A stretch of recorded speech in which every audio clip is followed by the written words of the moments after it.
I generally work on usually normally quite a large scale format, and I think the reason for that is that a lot of the images that I use generally are of very iconic celebrities from the 50s and the 60s, and I just generally find that they lend themselves better to a large scale format. Great. And so, how do you start on a new work? And I spend a lot of time on the computer researching the type of image that I want to use in my next project. What's kind of interesting with screen printing is that you can look at a photograph that might look fantastic, but this per se fantastic photograph might not necessarily lend itself so well to a screen print. So you kind of learn to understand that certain images lend themselves well and certain images do not. Yeah, talk to us a bit about screen printing. I mean, is it a difficult process? Lots of buyers often, do not know really what it is. With screen printing, how it works is I will have an image. Generally, most of my work is photographic. What I will do is I will take my image into the studio, and I will kind of transfer it onto a screen, physically onto a screen via a chemical process. Once I have the screen it's prepped and then the screen is ready, I will then print the screen image onto whatever surface I'm working on at the time, which could be paper or canvas. Most of the time it's paper. So yeah, I go through like various levels of process to get to the point where I'm physically printing. Right, so talking about the process, what is actually your favourite part of the process? I'd have to say it's probably physically printing on paper, whatever it might be, canvas, whatever. The physical aspect of actually, that final stage of the printing process, because with screen printing, there's a lot of quite laborious preparation involved with cleaning screens, preparing screens, exposing screens, etc., which is just fairly laborious. So it's the actual physical printing aspect that I probably enjoy the most at the end of the day. Yeah. And what is your favourite type of art and why? Probably. I like lots of different types of art, lots of different genres. Pop art is the one that kind of really draws me in, probably the most. Being a pop artist. But I also, I really love surrealism, impressionism, the expressionists. So on to the next question. What artwork are you most proud of and why? Yeah. Okay. So a project I worked on a couple of years ago was an Elton John print, which is actually called Elton John Home Run Dodger Stadium, 1975. Quite a long title. I think I'm most proud of that screen print because it was a difficult screen print, technically a difficult piece to achieve, but also it's a collaboration with Elton John and the late British photographer Terry O'Neill.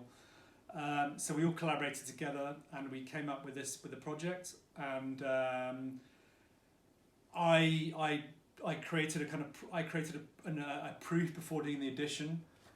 Which a proof is really like when you're kind of experimenting within the process of, you're really kind of experimenting with colours and sort of textures about how the whole thing's going to go. So I did that. That was sent off to Elton John's people. They really loved it. They greenlit it and they gave it the go ahead. So that it was nice to get that kind of seal of approval and when you're dealing with people like that, it's quite flattering. Yeah, sure. Right now I just very recently finished quite a large scale piece called Pink Floyd, which is a landscape image of Pink Floyd, which is the original photograph was done in early 70s, and they were doing some marketing for one of their albums in Hyde Park, London. So this is the group together in a kind of landscape format, and it's just a lovely shot of them. It has a real kind of 60s, early 70s kind of theme. Because what I really wanted to do with that print was really kind of echo the times, just really kind of resonate the 60s and early 70s within the work. So who has been your favourite icon to print? A lot of the icons that I do tend to be from, because a lot of my work is about, harks back to the 50s and the 60s and the kind of generation when celebrity had real meaning for me. You know, unlike now where you know, anyone can be a celebrity. You just go on a Big Brother and you become a celebrity. Whereas like then it was a whole different kind of ball game. So my work harks back to those times, and so I'm drawn to people like Steve McQueen, Paul Newman, you know, Marilyn Monroe, Elizabeth Taylor. But I'd have to say that probably I think the most striking icon that I think I printed is probably Marilyn Monroe, just because I think for me she has this kind of extraordinary star quality which just kind of draws you right in. So where do you actually get your images from? Wherever I possibly can is I will kind of approach the photographer directly, and so I get in touch with the photographer, effectively kind of license the image directly through the photographer, which actually generally works very well. For example, I did a project last year with a UK photographer called Julian Udall, who photographed the Clash in their very early days, and was a friend of Joe Strummer's, and this guy even like lived in a Scot with Joe Strummer in West London, and 101 Walterton Terrace actually, and he was even in a band with Joe called the 101ers, which anybody who knows their kind of punk will know that was the band Joe Strummer was in before the Clash.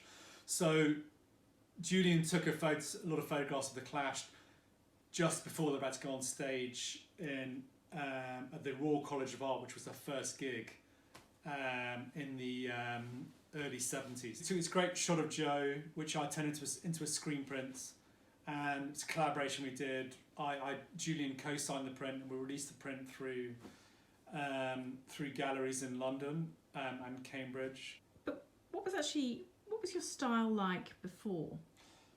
Before my work became very kind of celebrity themed, I did a lot of kind of cityscapes and like everyday found objects, domestic objects, just general everyday objects. And actually it's kind of interesting actually, because now I'm actually kind of going back to that time where I'm actually starting to do more of the kind of everyday objects again.